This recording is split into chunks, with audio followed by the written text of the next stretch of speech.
この超攻撃的な曲、レイザービームを世界中でバズらせた彼の名はレイ・ボルピー。彼が曲に表した世界観は、聴いた人たちにパワフルで熱狂的な興奮と、心震わすエモーショナルなメロディーを持つダブステップが特徴的です。そんなダブステップシーンのトップを走る彼は、どのような少年時代を過ごし、今のスタイルを確立していったのか、そして彼がどんな思いで曲を作り続けてきたのか。今回はダブステップ DJ として人気を持つレイ・ボルピーの物語をたどっていきます。1997年、レイ・ボルピーこと本名レイモンド・ボルペジュニアはアメリカ・ニューヨーク州ロングアイランドで生まれ、ノースカロライナで育ちました。家族思いで少しシャイな少年だったそうですが、幼い頃からパソコンと音に興味があったといいます。彼が音楽にのめり込むきっかけになったのは、コール・オブ・デューティーというゲームを使って映像編集をしていたことでした。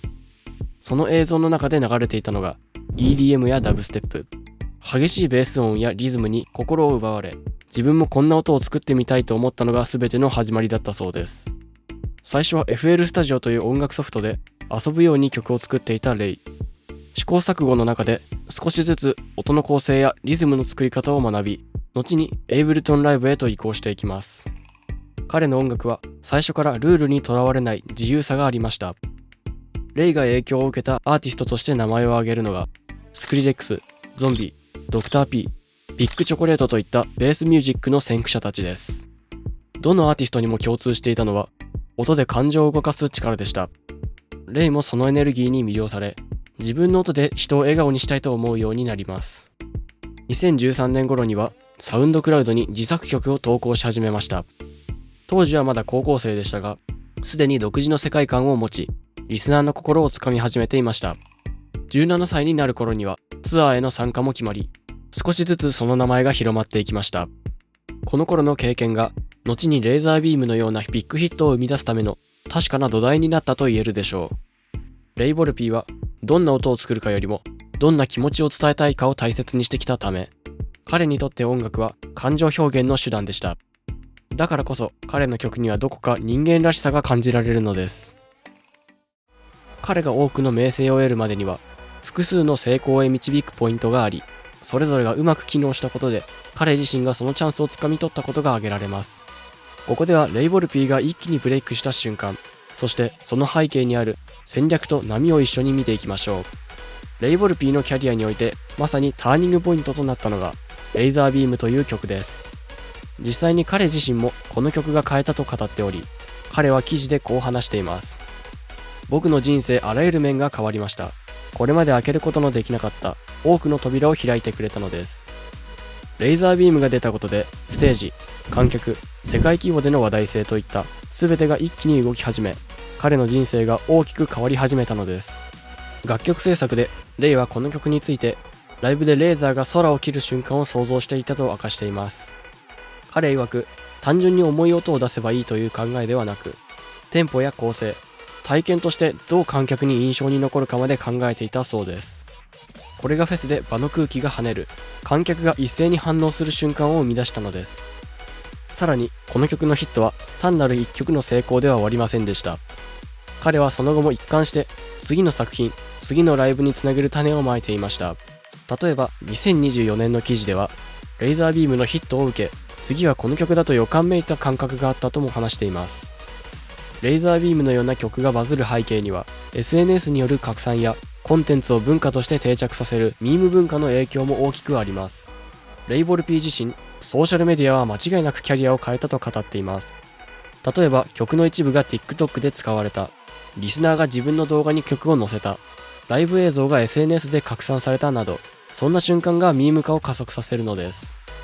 ミーム化とはつまり、ただ曲を聴くだけでなく、誰かがその音で遊ぶ、反応する、その音が別の文脈で使われる状態を指します。レイ・ボルピーはこの流れをうまくキャッチし、自分の楽曲をライブで爆発する音、プラス SNS で拡散する音の両方に仕立てていたのです。レイ・ボルピーはこのブレイクの潮流の中で、世界的なレーベルにも迎え入れられ、フェス出演も次々と実現しました。例えば彼の EP、レジェンド・オブ・ザ・ボルペトロンはディサイプルレコードからリリースされており、業界的にもこの人は売れると評価されたことが伺えます。またフェス出演では EDC ラスベガスをはじめとした大規模イベントへの登壇が報じられています。さらに彼をサポートする先輩 DJ たち、例えばスクリレックスやマシュメロなどが彼の曲をプレイしたり推薦したりすることで認知はさらに飛躍しました。このように曲がバズる、 SNS で拡散、レーベル、フェス、大物 DJ サポートという3段階がレイボル P の飛躍を支える構造になっています。そしてまさにこのタイミングで彼の名はニュースターから主役級へとランクアップしたのです。レイボル P は SNS を単なる告知ツールとしてではなく、ファンとの対話の場として活用してきました。例えばサウンドクラウドの初期投稿からコメント返信を重視しており、そこから忠実なファンベースを築いたという話もあります。インタビューで彼はこう語っています。ソーシャルメディアは僕にとって非常に重要です。自分の ID をソーシャルメディアに投稿し、みんながそれを熱心に聞いてくれれば、何か特別なものを手に入れたという実感が得られます。つまり彼は SNS 上の反応イコール生の観客反応と捉えていたのです。さらにこの戦略の一部としてレイはコミカルな投稿も取り入れています。例えばツアー中の裏舞台、スタジオでの失敗録など、完璧ではない人としての彼を見せることでファンとの心理的な距離を縮めています。この手法は10代から20代前半の SNS 慣れしたファン層に非常に響きます。レイボル P の音楽をただ重いベースと捉えるのは少しもったいないです。彼自身が語るところによれば、ベースミュージックイコール感情の出口であると。インタビューではベースミュージックは他のジャンルに比べて強い感情的つながりと結びつけられる傾向が低いのですが、僕はこれに同意しませんと語っています。彼はただ体が揺れる音ではなく、心が揺れる音を作ろうとしているのです。例えばドロップ直前の静けさ、飛び出す瞬間の開放感、観客を呼ぶ構造、これら全てが聞き手の感情を動かすために設計されていると彼は語っています。また彼はジャンルの壁を越えることも恐れません。ベース、ダブステップという枠組みを認めながらも、ポップパンクやロックの要素も取り入れ、歌えるドロップやキャッチーなフックを意識しているとインタビューで語っています。これはただ感情を解放して終わるよりも、リスナーが翌日も口ずさむリピートで聴きたくなる音を狙っているということです。ここまで見てきたように、レイボル P はヒットだけを追ってきたわけではありません。 SNS でファンを巻き込む戦略、人間味を出す投稿、重さと感情を両立する音作り、これらが全て掛け合わさることで彼のブランドが成り立っているのです。さらに彼は自身のボルペトロンというキャラクター、ブランド名を明確に打ち出し、自分自身を音楽、ビジュアル両面で世界観として提示してきました。これも長くファンに残るアーティストになるための戦略と言えるでしょ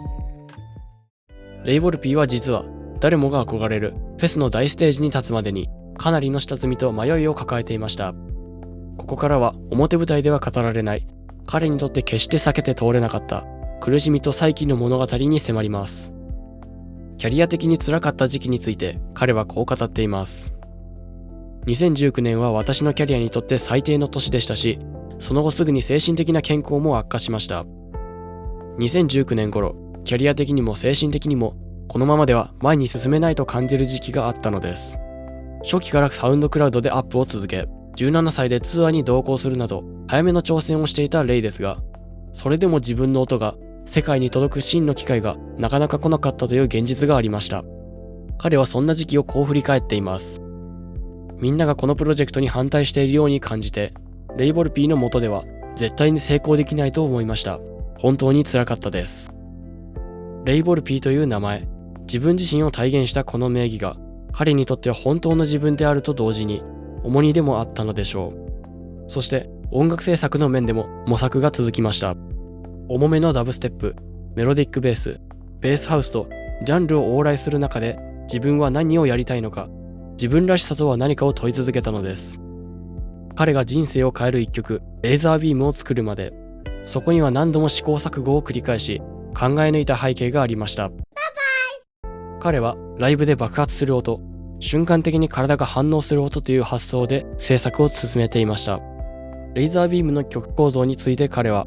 エネルギー面では 90% のダブステップと同じテンポでありながらも、速いテンポに感じさせることで、どんな部屋で聴いても大きなパワーを感じられるようになっていると語っています。つまり曲の構成に力強さだけでなく、テンポ感、ライブの観客が反応する仕掛けを意識していたのです。そして彼の苦悩期の経験があったからこそ、飛び抜けたヒットを出せたとも言えます。長い下積み時代から彼を応援し支えたのはファンの声でした。彼はインタビューでこう語っています。自分を信じ、何事にも一貫性を持って取り組みましょう。フィードバックを受け入れ、振り返る時間を持ちましょう。この言葉には自分自身で突っ走るだけでなく、ファンや周囲の声を受け止めて前へ進んだ姿勢が現れています。SNS 上でのファンコメント、サウンドクラウドへの投稿、ライブの反応、そういったリアルなつながりが彼を再び立ち上がらせた原動力になりました。レイ・ボルピーはただヒット曲を出した天才ではなく、迷い、悩み、でも諦めずに突き進んだ努力の男だとわかります。彼は現在、モンスターキャットからリリースを重ね、2023年にはボルベトロン・アセンズを発表。また、2024年にはシングル、See You Drop をリリースし、ライブですでに人気を博していたと報じられています。彼のツアー、ライブ出演歴も加速度がついており、世界を股にかけるボルベトロンの姿がそこにあります。また、若手へのアドバイスとして、継続、反省、ファンとの対話を挙げており、これは彼の SNS 戦略やファンベース作りとリンクしています。レイ・ボルピーの思い描く未来には、こんなキーワードが浮かび上がります。ジャンルを超える挑戦、ライブ演出の進化、ファンと作る未来。この物語の先はまだ終わらず、今ここにあるレイ・ボルピーの姿もあくまで通過点に過ぎないのです。あなたがもし彼のサウンドを聞いて心躍る瞬間を感じたことがあるなら、それはまさにこれからを生きる音楽体験の一部です。彼が鳴らす一音には苦悩と歓喜の両方が詰まっています。長い下積みの中で心が折れそうになる経験を彼はしましたが、それでも彼は動き続けました。